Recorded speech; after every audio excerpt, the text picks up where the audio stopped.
gente, companheiros, companheiras, elucidações para todos nós mais uma vez. Hoje nós vamos até a cidade de Catanduva, estado de São Paulo, e nós vamos trabalhar hoje um tema muito importante para o progresso de todos nós, que é a educação do espírito, um processo transformador. E quem vai estar comentando, trazendo essas orientações para nós, é um jovem, é o José Antônio da Cruz, como já disse, da cidade de Catanduva, estado de São Paulo. Ele que é coordenador de estudo da Casa Espírita na cidade de Catanduva. Ele também que é terapeuta integrativo, né? E nós vamos hoje estar trabalhando esse tema e queremos agradecer sua participação, você internauta, você que está nos acompanhando em casa. Pedimos a Deus, a Jesus, os benfeitores espirituais, para estar ao lado de todos nós nesse momento, nós possamos receber do alto todas as ajudas espirituais, você do seu lar e nós aqui também no estúdio.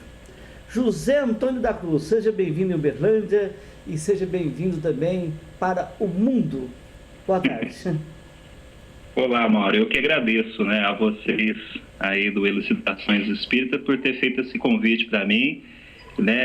Estamos aqui no conforto do nosso lar e falando aí não só para vocês aí de Uberlândia, como também para todos aqueles que tiverem acesso a esse programa, Logo nós estendemos isso para uma realidade mais ampla, como você mesmo disse, para todo o mundo, que quiser acessar. Eu fico muito feliz em poder estar encurtando essa distância fazendo uso desses recursos que pode já ser usado em nome do bem, que é o caso aí do Elucidações, que faz esse trabalho de uma maneira brilhante aí, Mauro, aproximando corações. Muito obrigado por essa oportunidade, viu? Muito bem, esse tema, educação do espírito, um processo transformador.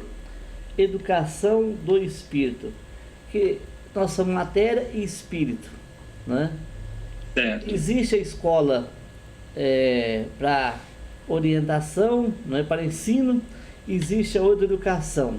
Aonde nós vamos educar o espírito? No centro espírita, pode ser na casa espírita ou no dia a dia da vida, Eduardo?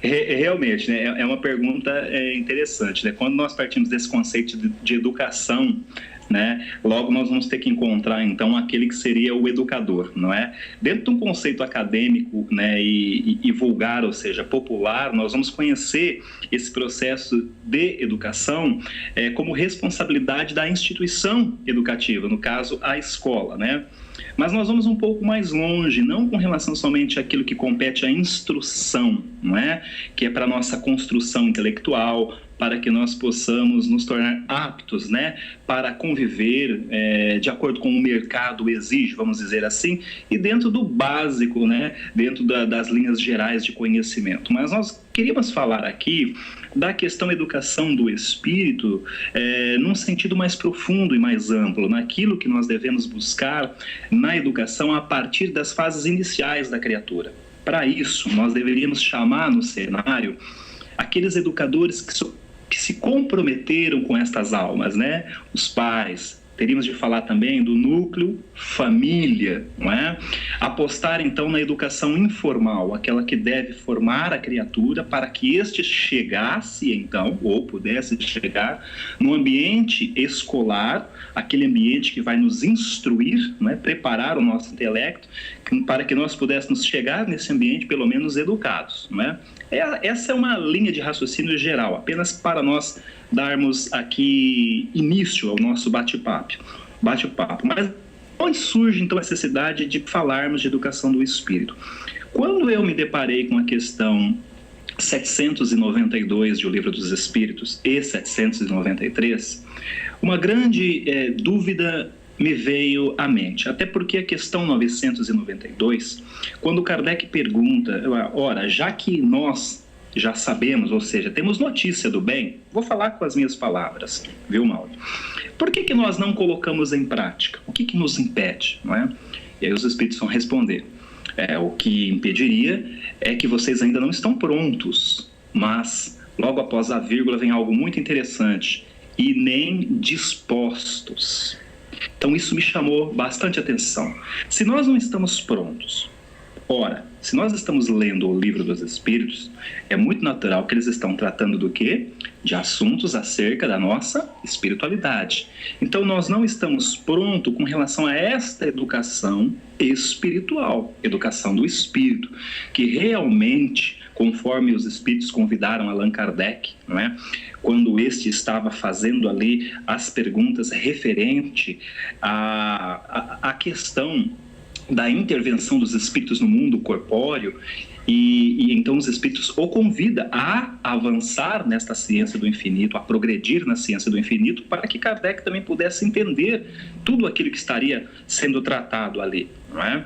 Então, voltando aqui na nossa linha de raciocínio da questão 792, seria o mesmo que dizer, nós estamos carentes dessas instruções espirituais, essas verdades acerca do espírito, não dentro do contexto de nos faltar informações, esclarecimentos sobre isso. Muito pelo contrário. Temos aí, desde a época de Jesus, né, há mais de 2000 anos, estas instruções riquíssimas. Porém, nós nos atentamos mais por outros caminhos. Né? O caminho que diz respeito aos dogmas, aos milagres, às disputas, enfim, que gera essa diversidades, né, de caminhos, e como nós estamos vendo na atualidade, mas que pouco tem a ver com a nossa moralidade. Quando nós abrimos então o Evangelho segundo o Espiritismo, nós vamos ver ali na introdução, no objetivo desta obra, nós vamos ver que Kardec vai tratar, junto com os espíritos, exclusivamente do ensino moral, que é aquele que faz com que eu possa me encarar face a face em todas as fases da vida e me conhecer. Muito bem. Pegando esse esboço que nós colocamos aqui, e levando novamente para a questão 792, nós vamos entender que nós não estamos prontos ainda, porque nós ainda não cultivamos isso no lar. Mas essa realidade vai ser diferente quando nós estivermos dispostos a fazer isso. Imagine o lar, a família que realmente se comprometer com a educação espiritual da criatura. O buscar primeiramente o reino de Deus, não é? Como Jesus colocou para nós. Ora, busque primeiramente o reino de Deus e sua justiça, e tudo mais vos será acrescentado. Por quê? Porque quando eu cresço em espírito, eu me equilibro, eu consigo me harmonizar, é muito natural que eu também vou ter um progresso nesse sentido, em todas as outras áreas. Logo, Mauro, quando nós casamos essa pergunta 792 com a 793, e Kardec vai perguntar, e quando que nós vamos ter notícias, ou quando vai aparecer, né, no caso, na humanidade, esses espíritos melhorados, né, essa raça mais aprimorada, vamos colocar assim. E aí os espíritos vão falar, olha, isso vai acontecer conforme vocês forem se moralizando, não é? Por quê? Aí eles indicam, olha, vocês estão avançados em tecnologia, em vestimenta, os seus alojamentos já são muito melhor do que os vossos selvagens, mas vocês são apenas povos esclarecidos, vocês ainda não são civilizados. Foi com esta resposta dos espíritos que decidimos então tratar esse tema educação do espírito, visto que essa educação do espírito que vai provocar em nós esse processo de transformação, ela não é nenhuma nova educação, Mauro, ela é a mesma educação que Jesus nos deixou há mais de 2000 anos, ou seja, seus ensinamentos morais, aqueles que vão fazer com que nós realmente possamos nos comprometer uns com os outros e realmente querer mudar algo a partir de nós. Não é um mundo que precisa ser um local melhor para nós vivermos. Somos nós que precisamos nos tornar melhor para ver a beleza que está ao nosso redor, ou seja, no mundo, porque o mundo é um local abençoado, viu, meus queridos? Pelo menos essa foi a linha de raciocínio que nós traçamos para falar desse assunto, gerou algumas palestras e seminários a esse respeito sobre educação do espírito, e que hoje estamos aqui tecendo alguns breves comentários com vocês. Muito bem, certo? Eduardo, vamos assim, nós falamos para várias pessoas que não são espíritos. A doutrina espírita fala que nós somos corpo, a matéria, né? Espírito e perispírito. Então, veja bem, há um equívoco de levar a criança para a sala de aula, para uma escola, achando que ele vai ser educado, não é isso? A educação, ela é trabalhada em casa. Podemos dizer que ela é trabalhada em casa e na casa espírita? Também. Se nós conseguirmos fazer essa parceria, seria ótimo, até porque, como eu disse, né, a maioria de nós não temos essa instrução no sentido de estar disposto a buscar esse esclarecimento, porque ele existe. Entendeu? Ele já existe, mas estar disposto para nos tornar prontos e aí sim poder estatuir isso como lei nos nossos lares e poder passar isso adiante como uma grande verdade, ou seja, tratar assuntos de uma maneira tão normal, não é? Poder falar da imortalidade da alma. Já pensou quanto que nós estaríamos esclarecendo, não é? Os pequenos, desde a mais tenra idade. Então, a noção de espiritualidade nos corações daqueles que receberem, eu espero, eu sou muito otimista, daqui para frente, esse tipo de instrução vai ser outra. Você não vai precisar explicar para um jovem, por exemplo, que ele não deve maltratar um amigo, que ele não é legal praticar bullying, não é legal maltratar a natureza, enfim. Por quê? Porque ele vai estar sabendo disso, né? Isso já vai estar no seu íntimo, ou seja, vai ser um dever. E todo aquele que cumpre com o seu dever tem consciência tranquila, tem harmonia, não é? Está de bem com a vida. Então, estes são os grandes desafios. Então, eu vejo que a família, não é? Com estes conhecimentos, estando pronto para colocar em prática, e o centro espírita criando, né, esta aliança no sentido compromisso, mas partindo da família primeiramente, tomar consciência de levar os jovens para a casa espírita, levar as crianças, né, e as instituições cada vez mais se preparando para isso, com a boa educação espírita, seguindo esses preceitos do ensino moral de Jesus, com certeza nós vamos ter cada vez mais informação. E aí, a partir dessa noção, deste bem estatuído no coração, nós vamos passar a conhecer essa ciência do infinito. Aí sim nós vamos falar, no caso, tratar de assuntos mais profundos e mais complexos, como no caso da reencarnação, né? A imortalidade da alma, o perispírito, enfim, e outras, né? Situações que podemos colocar aí como sendo competência da educação da doutrina espírita. Tá? Muito bem. Tem aquela fala, né, dos orientadores espíritas que Jesus é a porta, não é isso? E Allan Kardec é a chave. Isso. Porque a chave, porque ele abre os nossos horizontes para a gente passar por essa porta, né, encontrar os ensinamentos de Jesus e orientação correta e adequada, né? Não é isso? Exato. Nesse momento eu quero agora fazer um pedido, uma convocação, aproveitando que falando em educação. Você, papai, você, mamãe, você que tem criança e adolescente em casa, por favor, procure uma casa espírita mais próxima no seu bairro, leve seus filhos para aulas de evangelização. A evangelização pode-se dizer que é uma vacina contra o mal. Quem ama, educa. Quem ama, evangeliza.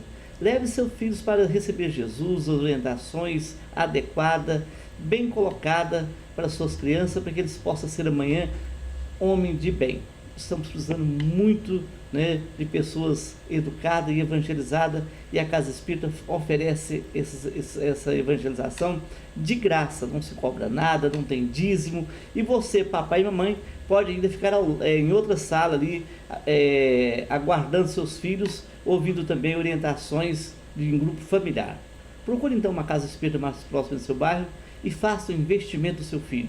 Que ela colocar Deus no coração dessa criatura que veio para o lar de cada um de vocês que estão nos acompanhando agora, para ser orientado, para receber toda a educação da mamãe e do papai. E a Casa Espírita, como o Eduardo já falou, ela prepara toda uma equipe para receber essas criaturas. Eu quero também aproveitar nesse momento e fazer outro pedido. Um pedido do bem, do amor, da bondade, da caridade, né? Você aí nos acompanhando, internauta, nós queremos pedir para você ser um voluntário da Clínica Jesus de Nazaré, uma entidade que atende pessoas portadoras de transtornos mentais e pessoas da terceira idade. Faça uma visita, leve suas doações pessoalmente. Marque uma visita pelo telefone 3235-3129, 3235-8010 e vá pessoalmente conhecer ali as nossas instalações, os assistidos, os usuários que estão ali recebendo a ajuda dessa entidade Clínica Jesus de Nazaré. Não esqueça, o bem é o melhor investimento que nós podemos fazer para nós mesmos. Não esqueça.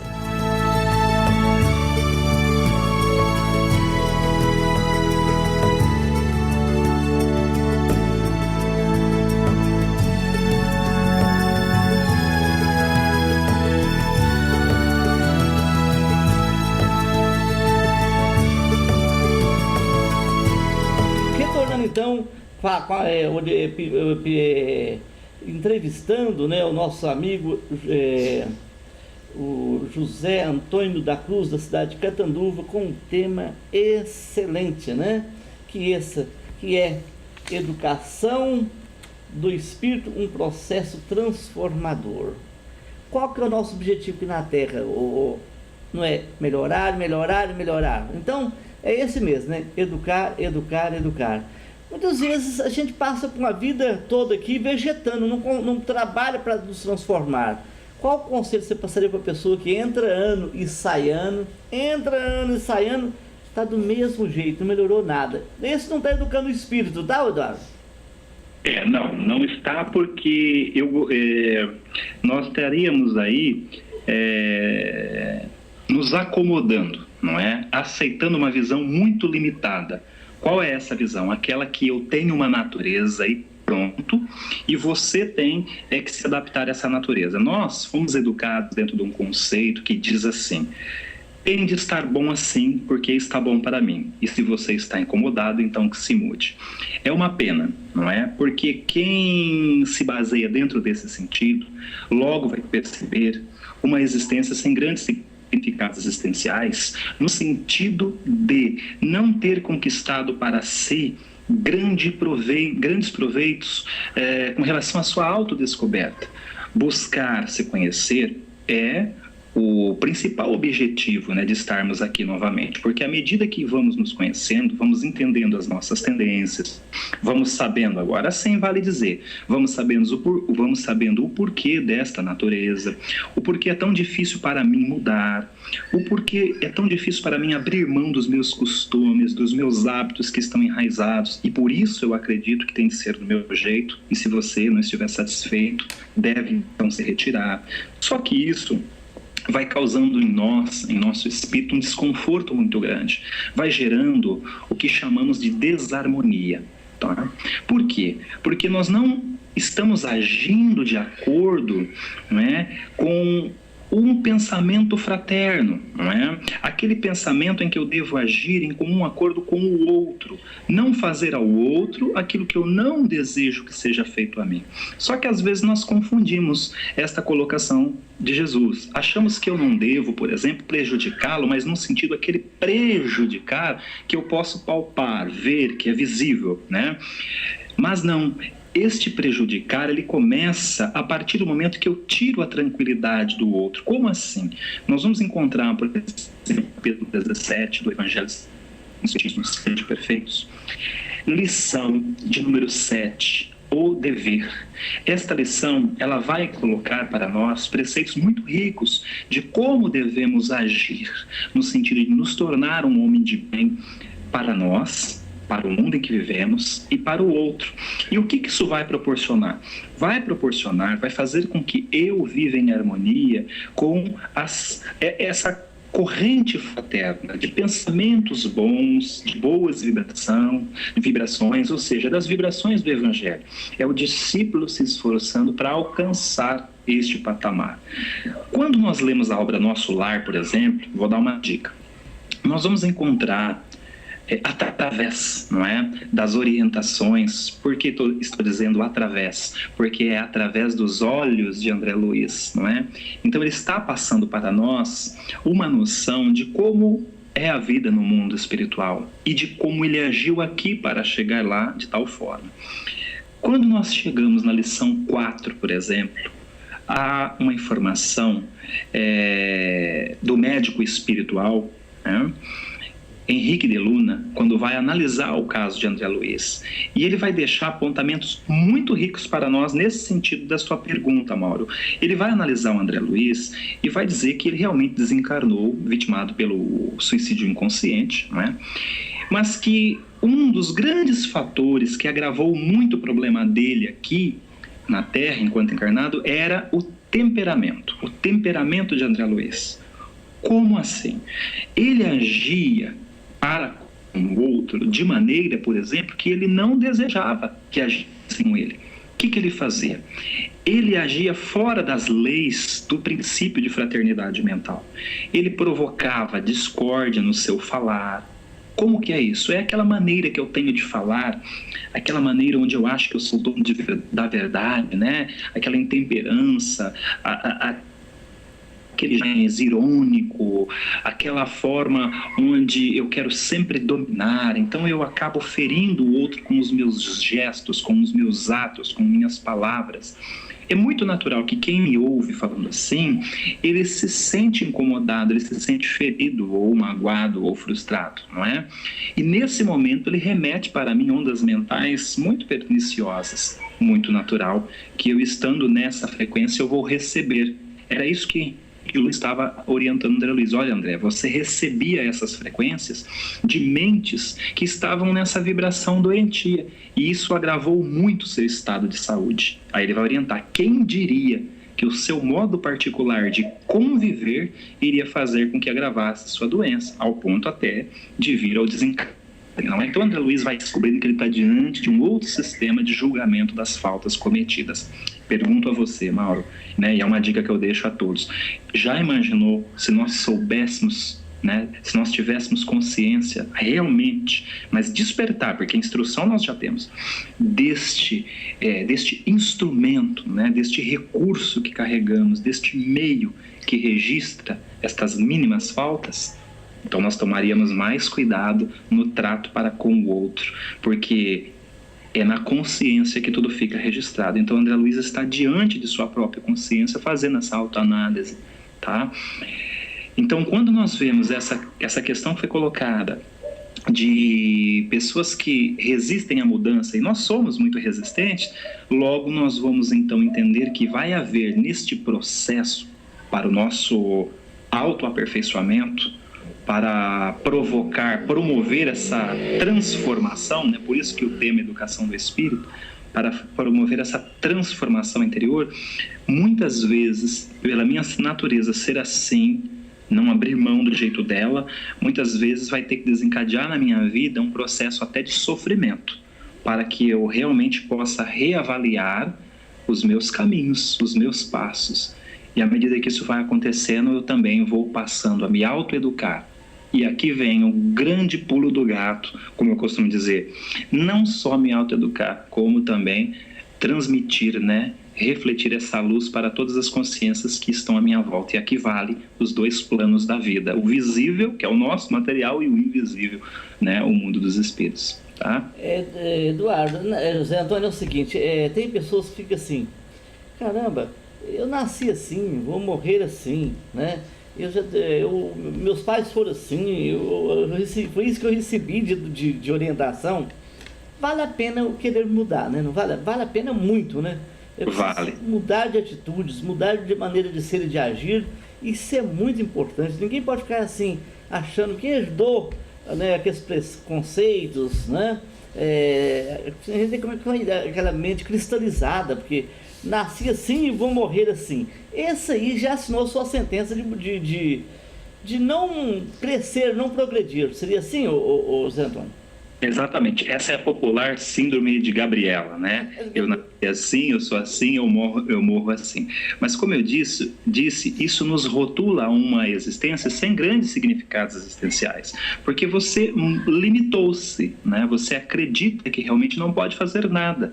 Então todas as reações partiriam então da sua natureza, que aliás seria então o que nos comanda. Veja, quando eu sou assim mesmo e pronto, significa que eu não consigo nem levar um desaforo para casa para ser digerido lá. Ambiente onde eu deveria levar estes problemas, não é? Para tratar à luz do Evangelho, no meu ambiente doméstico. Mas o meu orgulho ferido, por isso que os espíritos colocam que o orgulho e o egoísmo são os entraves do progresso moral. Progresso moral, não é?